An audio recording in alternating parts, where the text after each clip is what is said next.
Hello, I'm Scott with Shoms Photography, and today we're going to switch out center caps. Depending on if this rim is cold or if it's hot from just finishing driving, it's going to depend on how easy this center cap is going to come out. Again, we can take the hole or jack up the car and pop it out from the back, but that's a lot of work if you're changing out 4 of them, because then you have to jack up the car 4 times. You have to take all the lug nuts off. It's just too much work. So today what I'm going to do is I'm going to actually use this sculpting tool right here. And basically it fits down in behind here. And we can actually kind of pop it right out. How the center cap is held in is by these little clips. There's 4 clips on this one. Some of them have a retaining ring, just like a hubcap. But this one doesn't have it. And every rim is different. So the inner diameter of this is going to be different on different rims. So you might have a 60 millimeter, you might have a 58, a 56, a 42, or a 54, a 52 millimeter inner diameter. So what I did is I took one of these center caps, because I always have 5. I have 4 on the car, always 1 in the glove box. Because again, I hate losing a center cap. So I took one of these, the one out of the glove box, and used this for my back. Then I built the Stormtrooper on the front,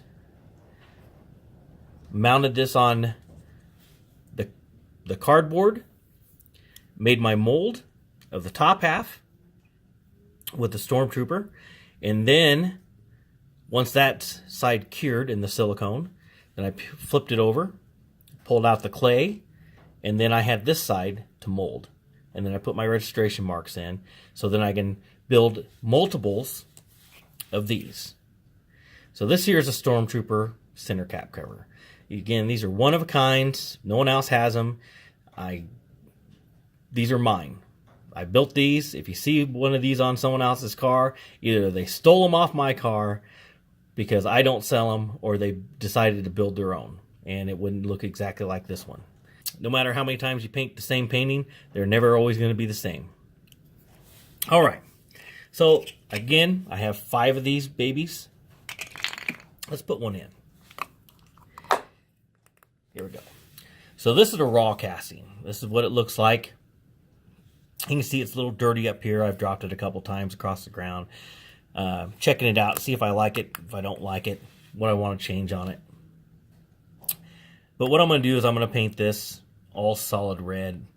I was thinking about black, and then I decided, well, I'll just paint it red so it actually matches this. Or, I'll just paint it all gloss black so it matches my lug nuts. And I could just paint it silver. But again, I don't want to leave it white and paint all the little details in there, because that's just too much work. And the Darth Vader one that I built a Darth Vader one. I also built a Boba Fett. And just in case if I wanted to change up and wanted to be completely different one day.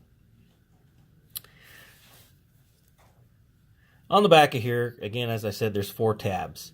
If you do not want these to fall out, because again, contraction and expansion.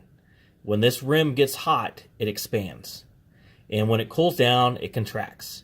And this is what causes these to get loose and sometimes fall out. Some of these, again, have a retention ring inside here, which these don't have the retainer ring.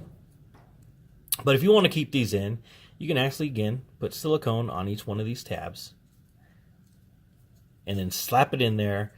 And it's not a permanent mount, because you can still remove it because you're not going all the way around. Because once you put it all the way around, that's almost like a permanent installation, and it's a pain in the butt to get the silicone back off. And this way, when they pop out, you just pull a little silicone off this, clear it up, and then put some more back on it and slap it back in. Again, this is my custom Stormtrooper center cap covers. My name is Scott with Shoms Photography, and thank you for watching.